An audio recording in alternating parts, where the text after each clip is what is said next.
who is actually responsible for security of workloads running in Azure? Well, the simple answer is that it's what we call a shared responsibility model.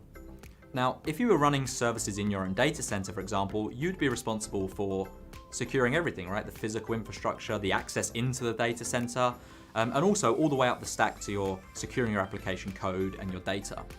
Well, in Azure, we take care of a bunch of that for you depending on what services you use. If you use infrastructure as a service, we take care of a bunch of that, but you're still responsible for the operating system patching, etc. If you leverage platform level services such as Azure Functions or Cosmos DB, it moves slightly up the stack. So it does depend on what service you're using as to who's responsible for what. But the point is that the cloud provider doesn't take on all of the responsibility. We share that responsibility with you to make sure the applications are secure. But what we do is we provide you with some tooling such as Azure Security Center and Azure Sentinel to help you do that a little bit better. One way you can think of this as an analogy is like the roads, right? Is it the car manufacturer's responsibility that it's safe on the road? Well, it's not. It's the council's responsibility that the roads are well maintained. It's the manufacturer's responsibility that the car is well built and isn't going to break. So it's a shared responsibility there, and you can kind of think of the cloud as the same way. The roads is Azure. We're responsible for the roads, but if your car's running on the road, you're responsible for making sure your tires are pumped up, etc. And if you're using off-the-shelf software, maybe those providers are responsible for making sure it doesn't break. So it's a shared responsibility between vendors, customers, and Azure. So ultimately, it's everybody's responsibility to work together and leverage the tools available to you to make the systems on the cloud more secure.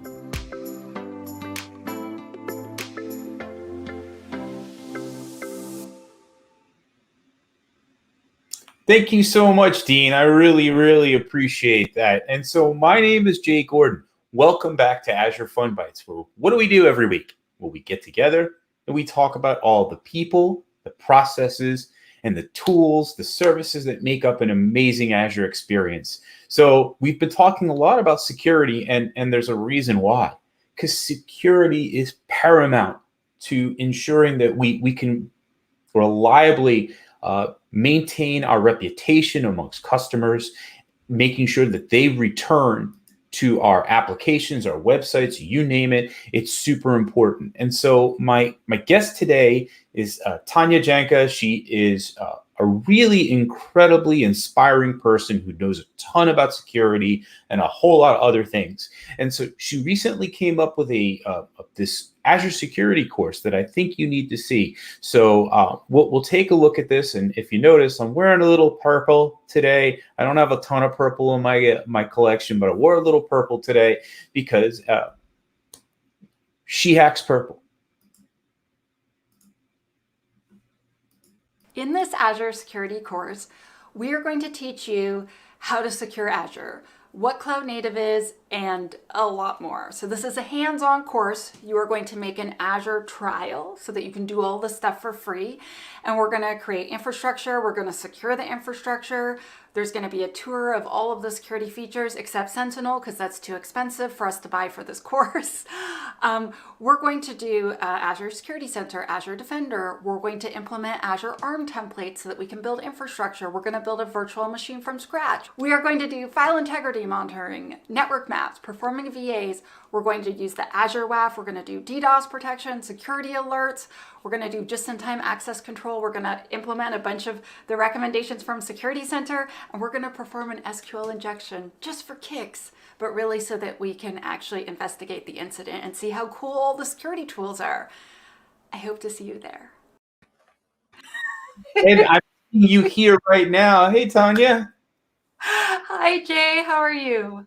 You know, I'm doing great now that you're here. I really do appreciate you being part of this show. And once again, this is Tanya Janca. Tanya is the founder, CEO, and absolute queen of SheHacksPurple, which is a security education and training. Or do you do a little consulting too, or do you mostly just focus on education?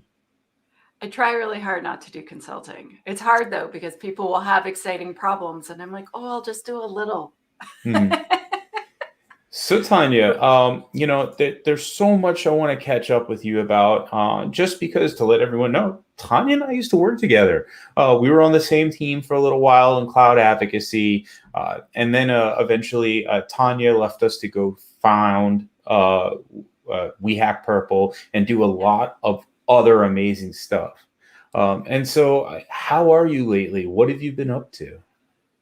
There is so much stuff, Jay. Um, so things are good. So since I left your team and started my own thing, I wrote my own book. Alice and Bob Learn Application Security. Wow, And that's awesome. Yeah, and it's really fun writing a book, Jay. It really sucks editing a book, though.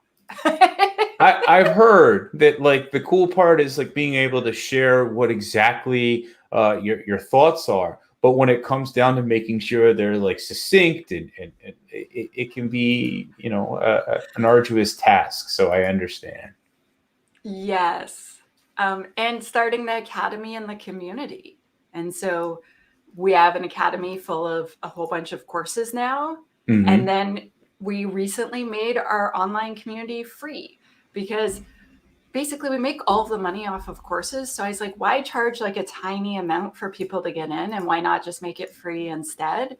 And so, yeah, so far so good. Like we've had hundreds and hundreds of people join, and we do little events together, and yeah, it's a good time. Lots of chats, lots of articles, people sharing, asking questions, and helping each other, which is, I mean, that's what community is all about, right?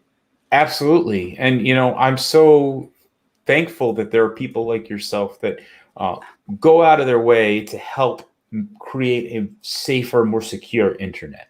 And I think that that's really what this is all coming down to, is that regardless of where you work or, what your particular role is, if you're not considering security as part of it, you're really letting down the people who are going to eventually use your applications. Yes. Well, I feel like, so to me, security is a part of quality, Mm. right? Like whenever I explain it to software developers where they haven't really thought about it before, I'm like, imagine you make this amazing app. It's super fast. It does everything the customer asked for. It's super beautiful. But if I can hack into it in 5 minutes and then steal their data or ruin their day, is it really high quality anymore? Right. Yeah. And then it's like it clicks because, I mean, software developers want to make awesome, amazing things, right? Like they have a ton of pride in their work because they're creating like amazing things that make all of our days better. I use apps all day long. And so once you explain it like that, that's a part of quality, I find that they're like, okay, I'm in. Let's do this. And so there is a word I used at the beginning of the show, and it was reputation. And I feel like security is kind of directly correlated to the reputation of your business, because without making people feel comfortable about what they're using, how they're using it, and what's going to happen with the data that they may provide, without all that is kind of at the forefront, people are going to reconsider making whatever the application that a company that doesn't have a great reputation, they're going to move on. Yes. Well, I think that, so there's a lot of organizations that don't have great security, but nothing bad has happened yet, or nothing bad that the customers are aware of has happened yet. And so I think there's a lot of, as malicious actors are becoming more advanced and stuff, I think that a lot of companies are paying a lot more attention, and they don't want to be in a situation where they know their security isn't very good, but they're just hoping that it's okay. I think most of them are moving towards, no, let's take this more seriously. Let's not get in the news for the wrong reason. And I agree with you. The reputation. This is one of my favorite examples of that, of like a company that people had a product that there was a trusted, and then in 2018, people found out that their Teslas had a Kubernetes instance on it that wasn't secured. Yeah. That's some reputation dings. Yeah. You know, I feel too that like we work in technology, so we pay a lot more attention to this. I often wonder what the average person thinks. Like when I meet someone that's outside my field, they're usually, yeah, they ask the most interesting questions because cybersecurity is on their minds, but they're like, I feel so helpless. I'm like, yeah, no, that's my industry's job to protect you so you don't have to worry about it. Just like in the video where the Microsoft representative was explaining shared responsibility, like I consider Mhm. it my and our industry's responsibility. Like when you get in your car, you don't check out if your airbag's okay, right? Mhm. Like the average person shouldn't have to do that. We should be creating secure products for that are safe to use.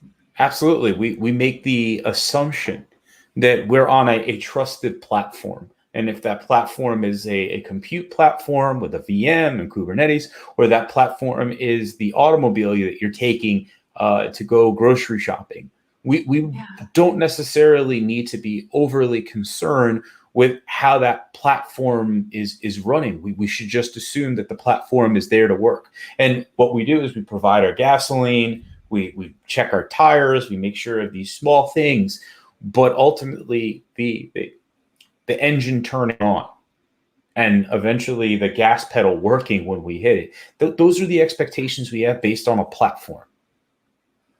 Yes, I agree completely. Cool. So, Tanya, I want to hear more about what you've been up to and how you got here. But before we do that, I want to remind everybody that every week, what do? We do a poll, and we look to find out a little bit more about what our viewers are doing. This week, we're asking the question: does your organization have a standard set of security tests for your deployments? That SSS really got me there. As you can see, we've got the yes, no, and it's complicated. We've got some people who are in the chat already. We've got docs for today's show, so you can get everything there on the right rail. And then the other thing I want to remind everybody of is you can go and get free education from Microsoft Learn. I really love this Introduction to Azure Fundamentals. It's a wonderful course. Microsoft Learn is a gamified service. So right here you can see I am a level 10 wizard in Azure. I'm going to level up soon, I promise everybody. And then one other thing I want to remind you of is that Tanya's got some great things for us to take a look at on the SheHacksPurple website. So make sure you head over to there and especially check out that community. I think that that's tremendous. And then the last thing I want to remind you of is that Allison Bob applications learn application security, and I'm going to ask you a little bit more about that because you gave me a really awesome little tidbit of information. But before that, Tanya, I want to ask you the big question because I want everybody to ask you questions. So make sure if you have questions, you put them in the chat because we want to hear it. So whether you're using YouTube, Twitter, Twitch, or even just LearnTV, send us some questions. So Tanya, one of the big questions I love to ask people here, because I love to hear it in their own words. And we talked a little bit about this, I think, a couple of years ago when you were on my podcast that I used to do.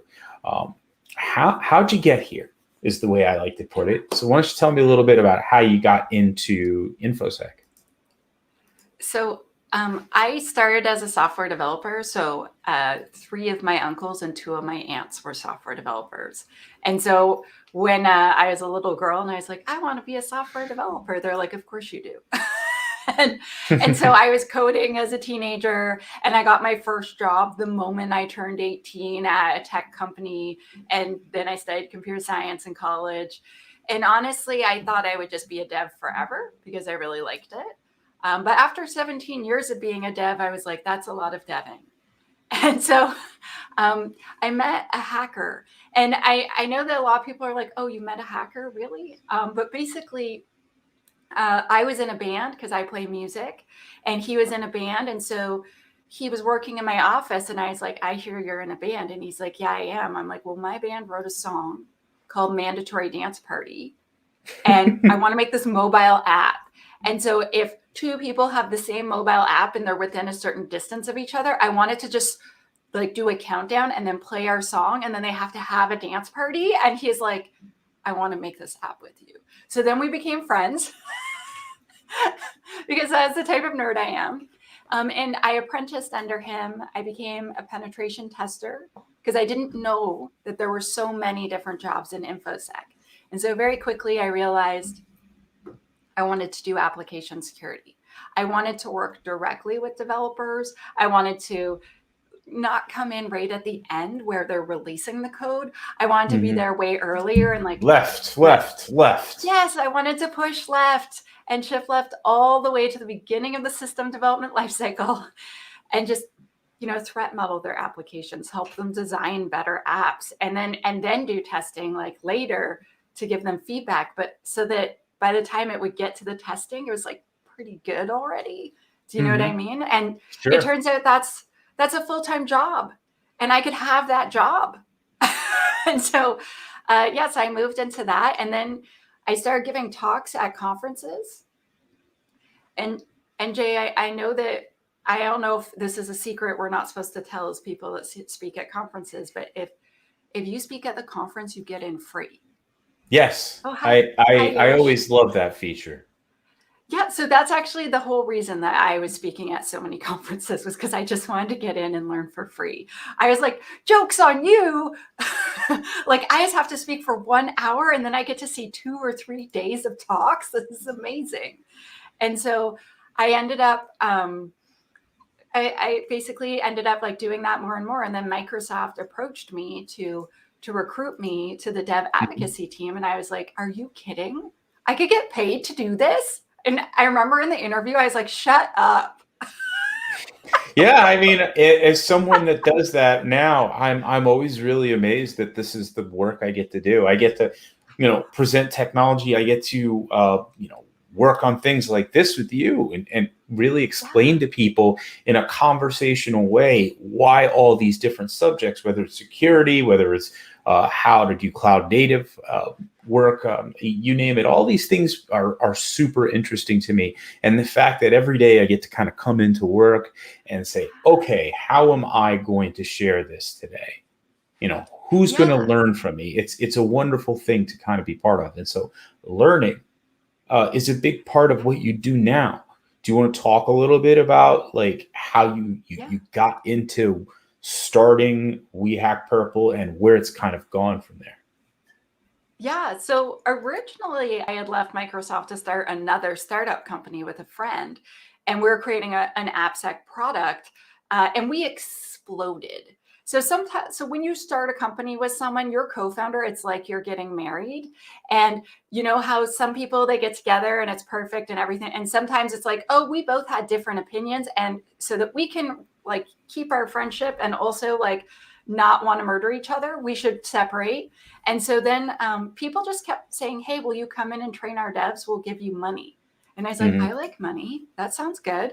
And then people kept suggesting, well, are you going to release those courses online so that so individuals could take the courses instead of just an enterprise hiring you? And I was like, do you think someone would buy that? And so it turns out a lot of people will buy it. So that's awesome. And so, yeah, I just keep creating like more and more content and more training. And I'm trying to, I guess, eventually create a full curriculum that someone would be able to follow and be able to do the full job. So we have like one training program so far, and people graduating from it are getting jobs in the field. We have something like 95% success of finding jobs in application security, which is like really exciting. That's a huge success rate. I know. Well, we help them. So we make introductions and arrange interviews and stuff like informally. And there's a lot of recruiters that want to meet our grads, if that makes sense, because it's so hard to hire security people. And so we're trying to expand it out so that we could have like a bunch of different types of jobs, and you study for it at your own pace, and then you graduate, and we have a pipeline essentially of qualified humans. And people keep complaining, it's really hard to hire security people, and everyone wants to hire someone with like 10 years experience. Yeah. I'm like, well, if I can provide you a junior person that actually knows what they're doing, then maybe you could actually build out a whole like a security program where you work. Not everyone's going to have 10 years experience, and you can't, Jay, it is so hard to hire a senior security people. It's so hard right now. I've heard, and I think a lot of it has to do with the fact that almost everyone at some point is going to deal with some form of security intrusion or scare, for that matter. It might not be a direct intrusion or event, but it could be something that scares you. And, I was thinking a lot about what you just said about, you start off with working with someone or your founder. And I always love to think about this musical title. I love you, you're perfect, now change. I think that that's really a big thing that we think about our applications as well, is that we love them. We think they're perfect. They're our super awesome creation. But then we always have to bring change in. And that change can add levels of security issues that we kind of get into as we move along. And so that's always scary. But there's no way to kind of progress without making changes. Oh, I agree. And the security industry is changing for the better. So I'm not exactly sure who, there's not one person really that invented DevOps as far as I'm aware, but kind of a group of people. They kept sharing information. More people kept adding to it. And now the security people are starting to get on board, which is quite beautiful.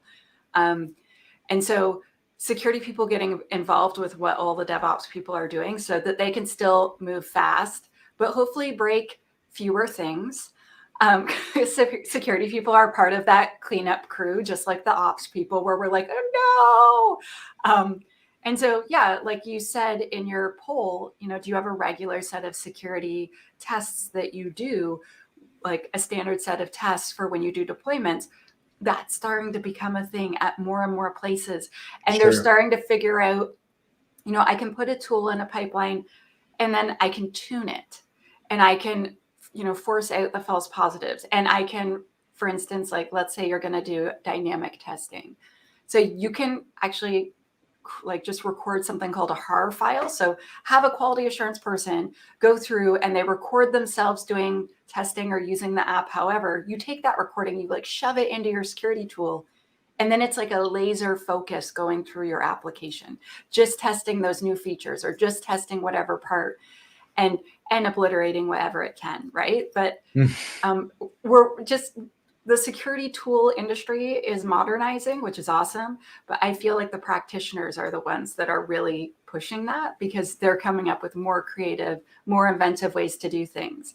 And they're even catching up on APIs because a few years ago, the security tools just really sucked for APIs and they're getting better and better. So dev people and ops people are starting to mute, and security people a few years later were like, oh yes, APIs, we have to secure those too. So we're right behind you, basically. Well, I wanted to bring up something else that I thought was a really interesting subject, and it has to do with this term zero trust. And Microsoft has this zero trust kind of framework. And I was just curious about what you think about the idea behind zero trust, that how has it really impacted what you teach people?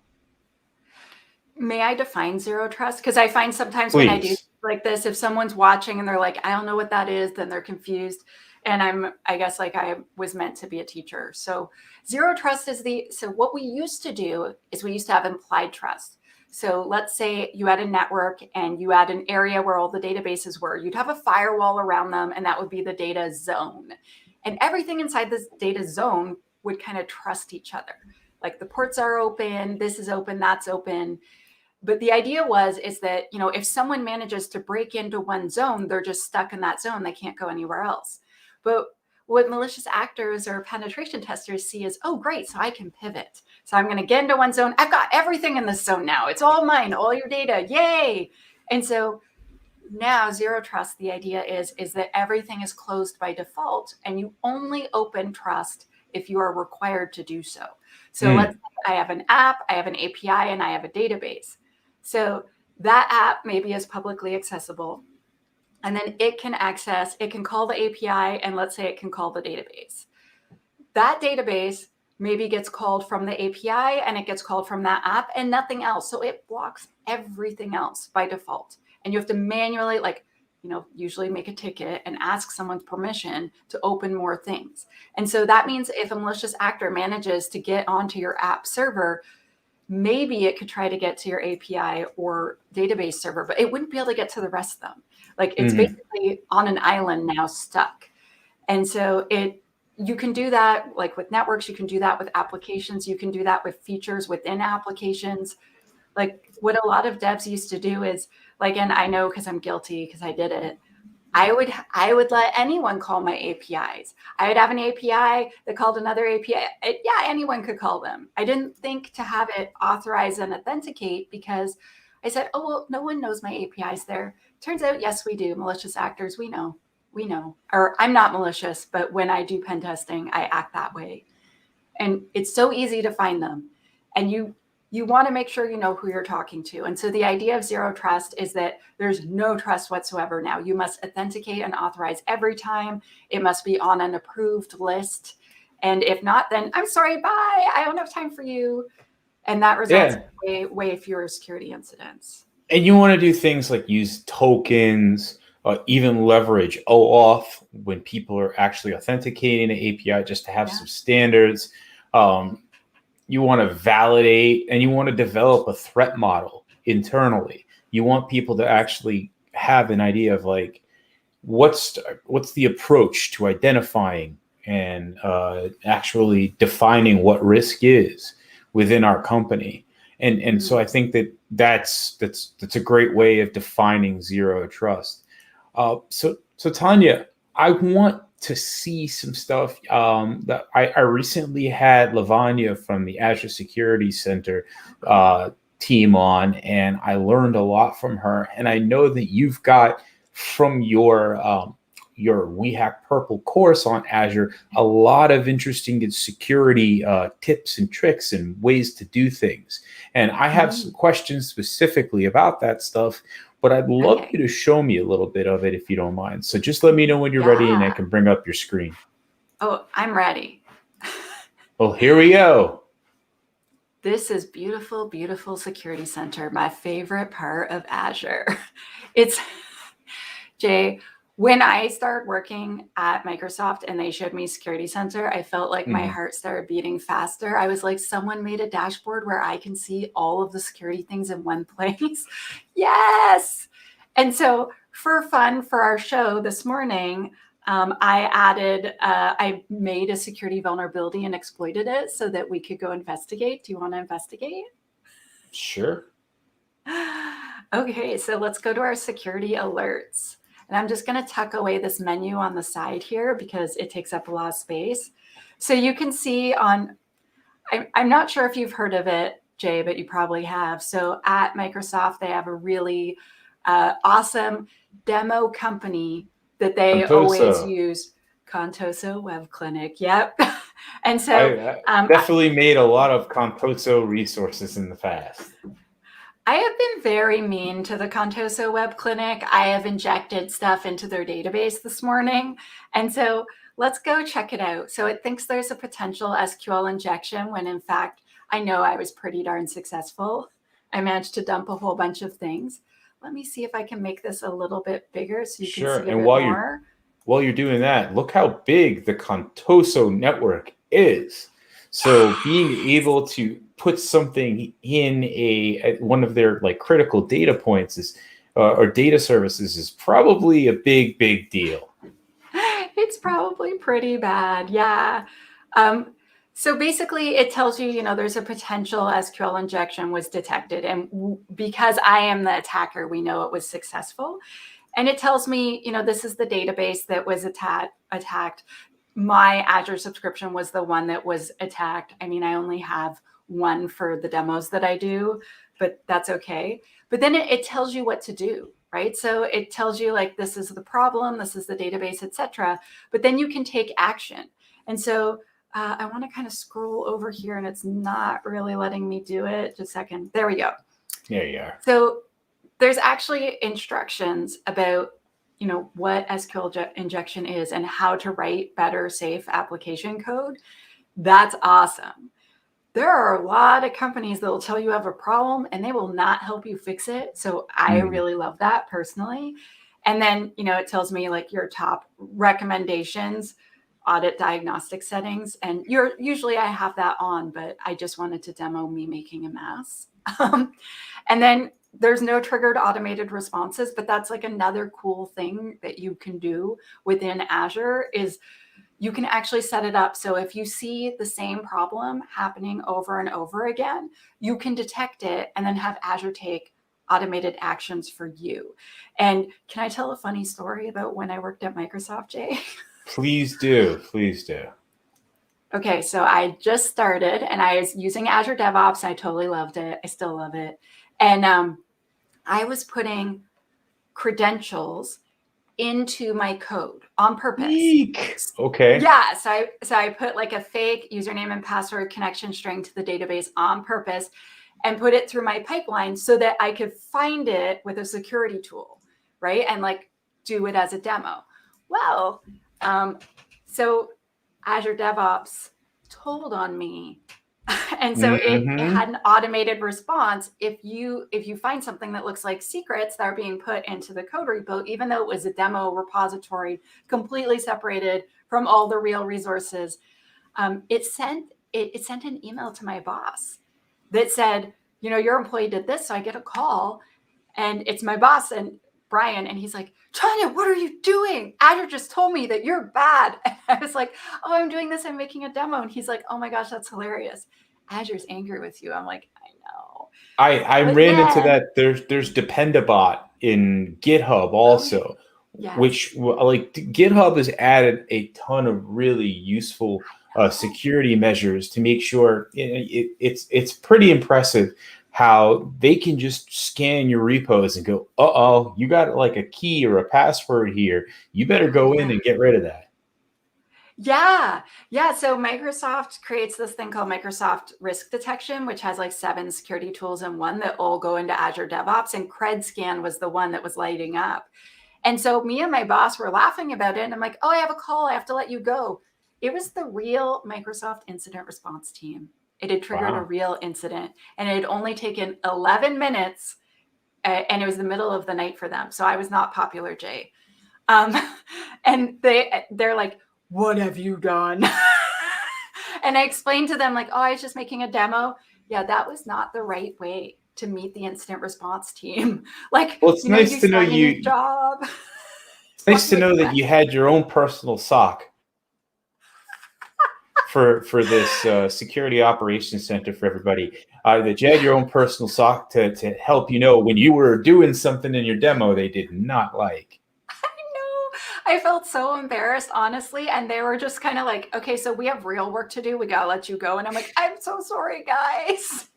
But yeah, so Azure told on me. And I'm like, that's awesome. And so you can have all sorts of automated responses. And you don't have to work at Microsoft to make them. Like anyone can make them.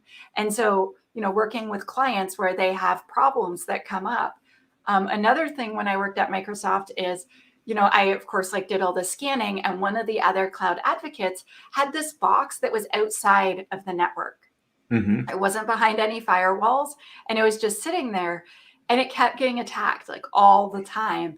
And then eventually I figured out it was the same person who kept trying to break into this box for 4 or 5 months, manually trying to break into this box. And so I started using this person in demos and making fun of them because I didn't know who it was. It was a real malicious actor who's just really bad at their job. Script Kitty going wild. I know. And it was so funny because Security Center kept seeing it. And then the dev advocate, Damo, I'm like, Damo, your friend is back. And he's like, oh my gosh, I'm so embarrassed. When will you let me take that down? I'm like, no, it's too funny. And it can't hurt anything because it's not connected to anything else. It's outside our firewall, right? I'm like, let's see what happens. We did want to watch to make sure that if someone did get in, they weren't crypto mining and making a big bill for us. But it was really fun to have a demo of a real malicious actor who just kind of sucks. I didn't even add any security and they just couldn't get in, just a simple password. And so that was fun, but eventually they got tired and went away. So we just took the box down. Well, can I want to give just a reminder to everyone, if you don't mind. Just want to do it real quick. We're taking a poll today. Head over to the LearnTV, even if you're watching on one of the other places.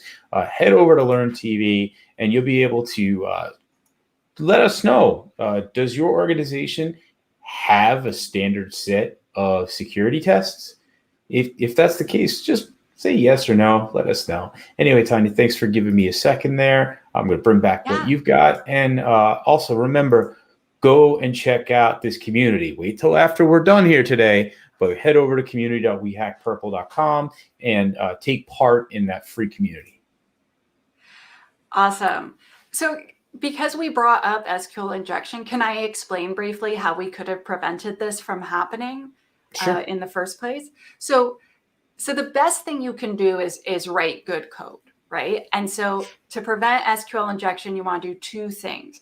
You want to make sure that whatever input you're getting from a user, that you always validate that it's what you're expecting. And if it's not, you say, no, thank you, try again, right? So that means, for instance, with this, it let me put in a whole bunch of special characters that I should not be allowed to put in. So like single quotes, dashes, etc., which are special characters within SQL, and were not required for me to look up a patient of the clinic.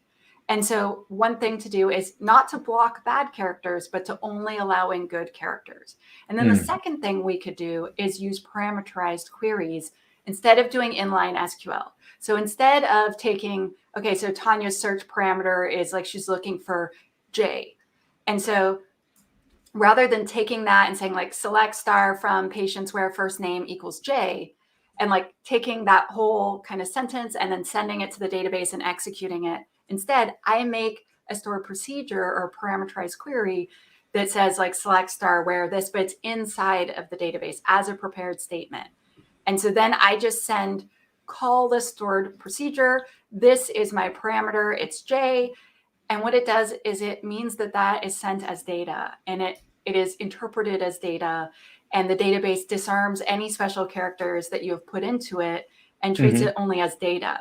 When we have injection, it's because it's interpreting data as code and then executing that other person's code. You don't want anyone else's code running in your app. That is very bad.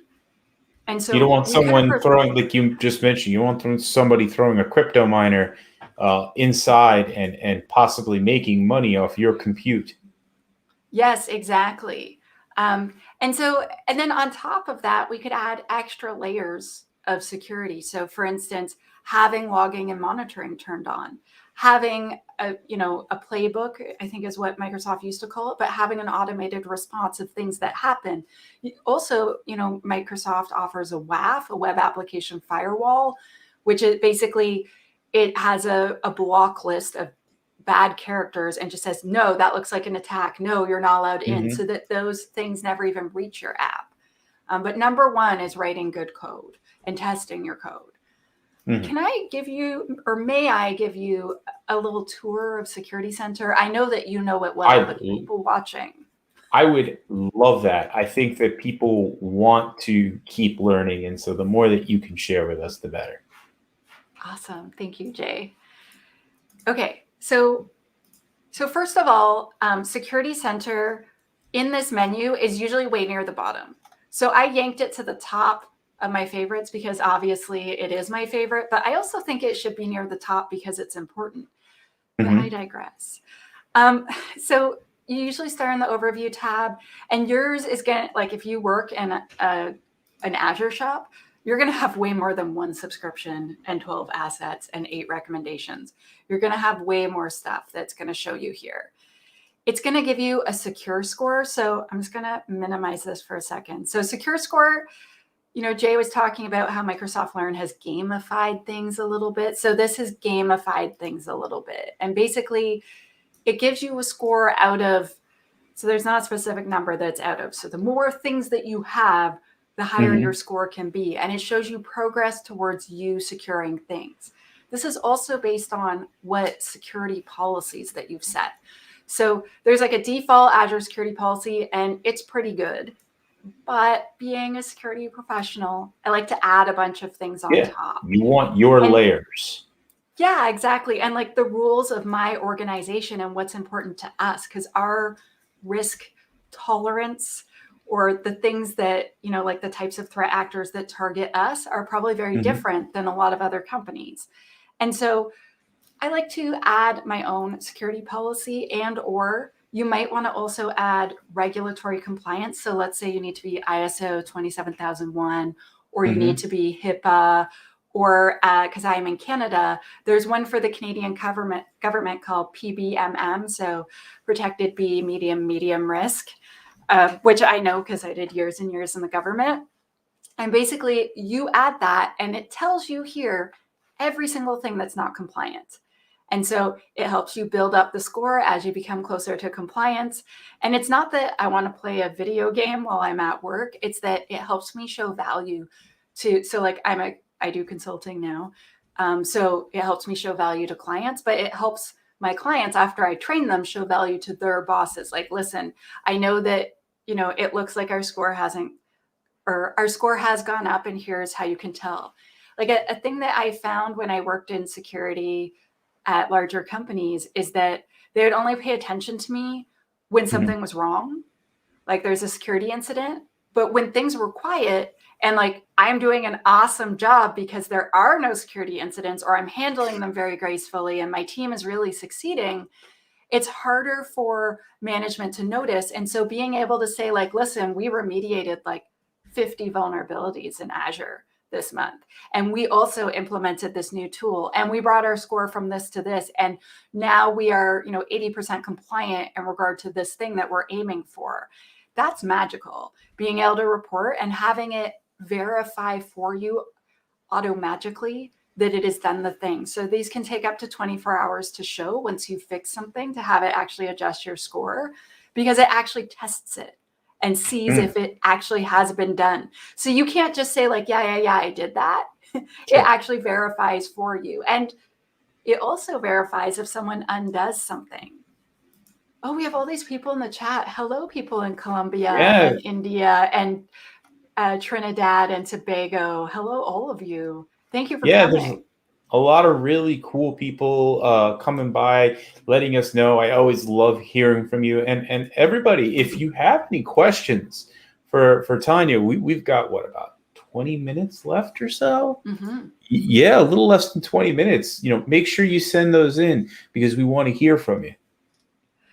I also want to show a little bit more of, is it okay that I keep like showing you stuff? Because like I'm pretty excited about security. Hey, that's why we're here, so you can show me these really cool things. Thank you. Okay, so I am a huge fan of Azure Defender. So when I worked at Microsoft, they just called it Security Center. And it was awkward because there was Security Center unprotected, Security Center protected, and then standard. And it was very confusing. Like they'd be like, oh, it is on. I'm like, well, yeah, but you turned this part on, you didn't. So they've split Security Center kind of into two products. So Azure Defender, which is paid, and Azure Security Center, which is free. And Security Center is like a dashboard. You can see every single security thing. It's extremely helpful. It gives you recommendations. Well, then Azure Defender does, so it's like a Swiss Army knife of security tools. So it does it basically does constant VAs, so vulnerability assessment scans of all your infrastructure and everything within Azure. It tells you like, hey, this thing's missing an agent, so I can't scan it. So then that means it might be problematic. May I put an agent there, please? And then I always say yes, but not everyone does. It also offers, remember we were talking about zero trust? So it offers a bunch of tools, and one of them is called JIT, or just-in-time access control.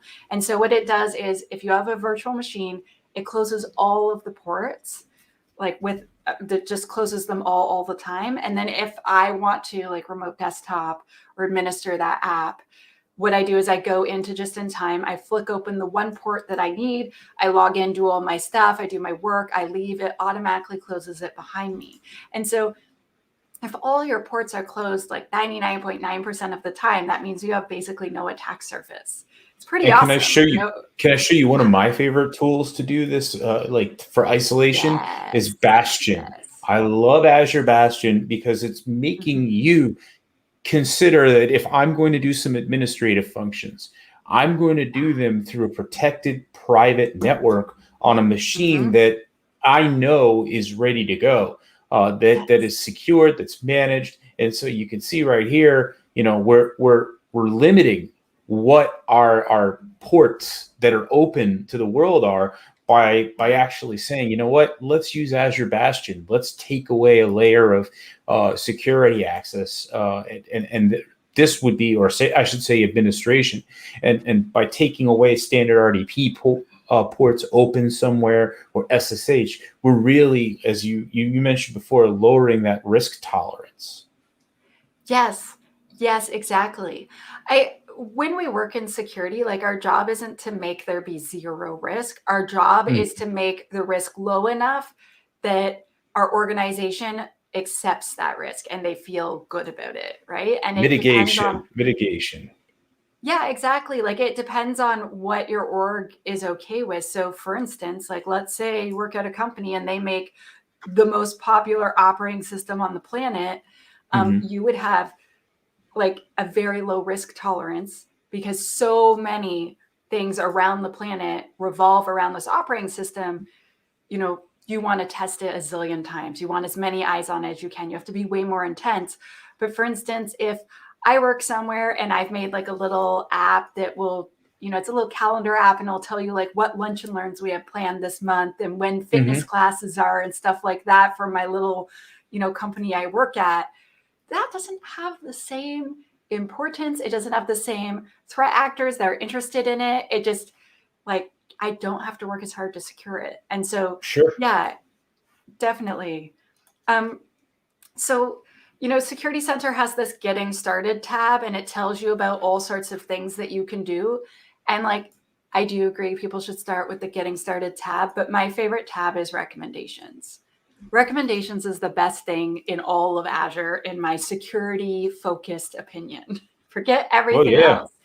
Tell me how to do it. Tell me what to do. Okay. So you open Security Center and you go to Recommendations. It has like a bunch of stuff at the top, but I don't care about that. All I care about is all of this. And so basically it gives you a list based on your policies and based on security best practices of what the biggest bang for your buck is of securing things in Azure, how to reduce your risk the absolute most, the fastest. And so you can see enabling multi-factor authentication. So let me see if I can swing this. So just a second, here we go. There we go. Yep, looks great. So multi-factor authentication should be enabled on accounts with owner permissions or write permissions. And that's it. So I am obsessed with turning on MFA. I use the Authenticator app and all the things. All my accounts that are important, like personally and professionally, have multi-factor turned on. And if someone is able, should I explain what multi-factor authentication is, Jay? Sometimes I don't know if like I'm over-explaining and it feels patronizing, or okay, good. Okay, I think MFA or 2FA, whichever way you refer to it, I think that it's got enough momentum nowadays, and most people know what it is. Perfect.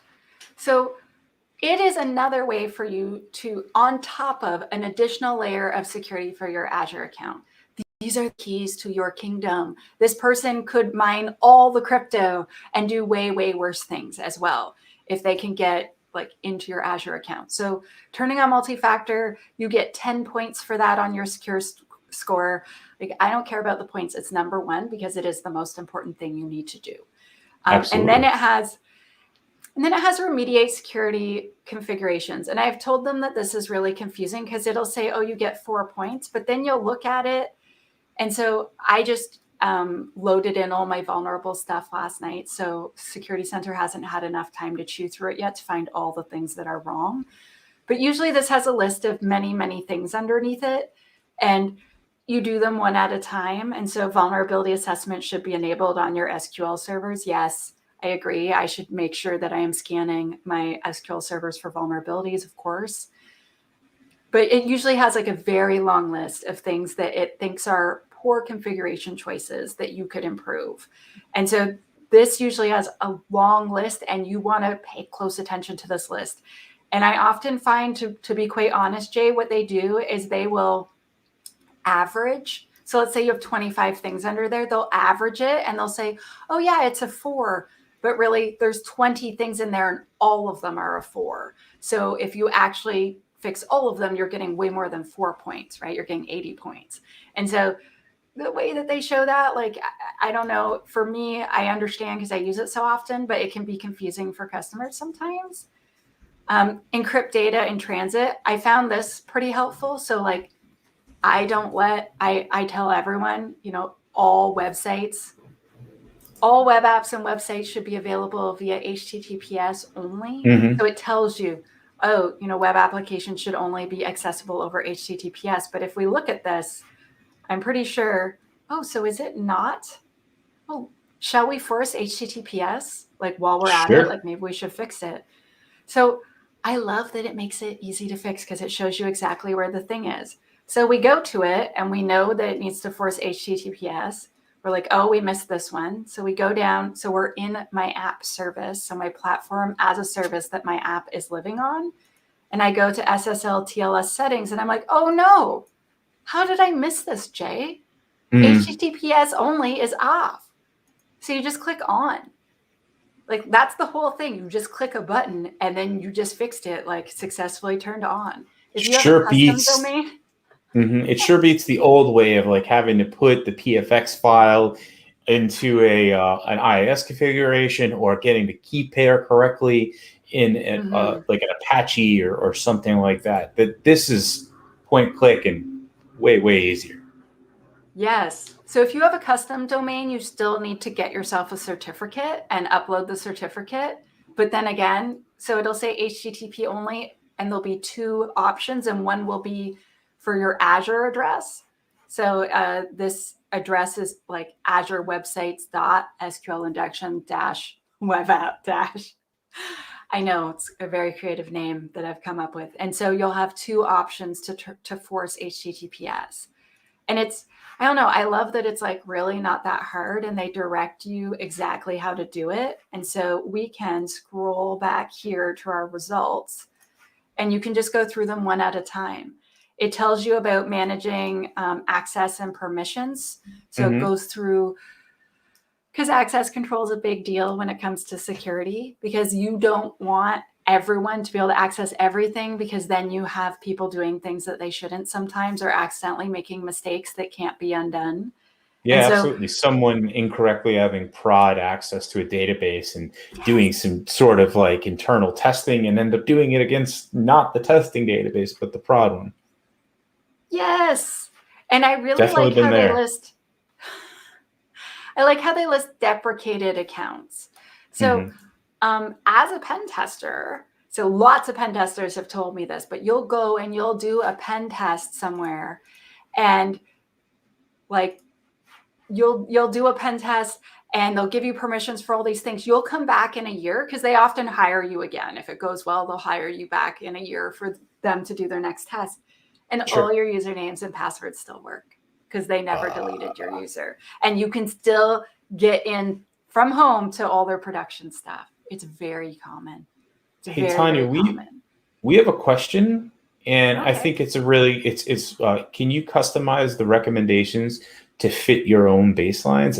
Thank you, Al. Appreciate that question. Yeah, Al, that's an awesome question. Yes. So what you can do is, so let's say you've decided to accept the risk on certain things. You can go in and disable that specific recommendation so it never comes up again.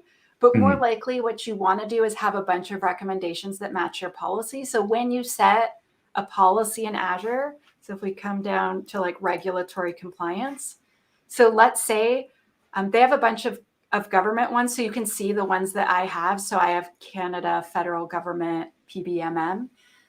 So it says I have 8 out of 14. So those recommendations that you saw, a whole lot of them are from this. They're from my ISO, they're from my PCI DSS, and they're from my SOC compliance, my SOC 2. And so like these are the ones that I've decided to have. You can create your own custom policies, but quite often, I mean, a lot of us have to follow. So we all have to follow the laws of our country, but often there's like specific compliance for different countries or different laws, regulatory things that you have to do, or industry regulatory things that you have to do. And so PCI compliance is like somewhat universal if you have credit cards. Yes. And so, yes, you can customize it and like manually make your own policies. But I would suggest first adding the regulatory compliance that you already know that you're subject to, and then just add the extra things that aren't covered by that and by the baseline Azure security policy. And that's where they come up with all the recommendations. So they have a list of best practices created by lots of experts that created Azure. And that's the Azure baseline policy, and then adding the regulatories and then adding your specific things. And that will be the list of recommendations that you come up with. Yeah, Wonderful. So Azure Security Benchmark, that's the kind of default policy that they always put in. And you can disable it, but I don't see why you would. Best practices rule. They exist for a reason. Well, Tanya, we've got about like less than 5 minutes left, and I think we can get ready to start wrapping up. And so I wanted to just remind everybody, because I have a question for you. You told me a little bit about something called Alice and Bob Learn Application Security. And I thought this was a really neat little aside that you gave me. And so Alice and Bob aren't just people you made up. No. So when mathematicians invented encryption, so that's how we secure communications that go back and forth over the internet, they wanted to explain it to all the normals what it meant. And so they created these characters, Alice and Bob, and they're like, Alice wants to tell Bob a secret. And she wants to know that only Bob will hear the secret. And Bob wants to know that the secret's actually from Alice and it's not from Eve or someone else. And so they explained the SSL handshake, which we don't do anymore. We do TLS now. But, you know, Alice is like, hey, I'm Alice. Here's my public key. And he's like, hey, I'm Bob. This is my key. And it's like, hey, I'm going to encrypt this with your key and send it back and forth, and how they could ensure that their communications going back and forth were encrypted. And so that was like around when I was born. So that was over 40 years ago. And since then, security professionals around the world, when we want to give examples, will say, you know, it's not Alice's fault or Bob's fault. It's that this policy didn't account for that. It's that the security safeguard was missing or was broken or had been disabled. And so when we give examples, a lot of us always use Alice and Bob. And there's even a fictional story like Alice and Bob and the giant firewall. And so when I was trying to decide to name my book, a lot of people said it should be the Application Security Handbook. And I'm like, yeah, but it's kind of boring. And I tell all these stories about Alice and Bob all the time. And I'd already planned that. And my publisher, I was like, would it be nuts if I named it Alice and Bob Learn Application Security? And so I have plans for more books where Alice and Bob are going to learn other security topics. And yeah, and I feel like giving a human side to things. So like they both have health conditions, they both have careers, they have families, they have friends. And it's like the decisions that you make when you're securing your infrastructure, your applications apply to real people, right? Like if you interrupt Bob's pacemaker, there's going to be a problem, right? If Alice's diabetes medication gives the wrong dose, there's going to be a problem. And so relating security to real things, like Bob's sister gets divorced and forgets to change the access control on their photos. And then her ex deletes all of the family photos and everyone's super upset. And like, these are real things that happen to real people. And giving a technical lesson and then giving a bunch of code, but then following it up with a story that people can relate to. I guess that's my teaching method. Yeah, people can relate to that. So, speaking of that and people, I've got some people things to do, and there's more people that are going to be coming up here on LearnTV next. So Tanya, I wanted to take a minute and just say thank you so much for teaching me so much, and everybody else. I know we had a bunch of people in the chat today that really enjoyed it. Right down there on her side, so point that way, you can see SheHacksPurple on Twitter. You could find her there, and there's all sorts of links to where you can go. There'll be stuff in the show notes that'll come out in the blog. so much more information. Tanya, thank you so much. Thank you, Jay. It was so nice to catch up with you. Absolutely. So everybody, until next week, hey, thank you, Arturo. Until next week, actually next week we'll be off, but we'll be back the week after. Until then, it's been really great seeing you all. We'll catch you next time here on Azure FunBytes.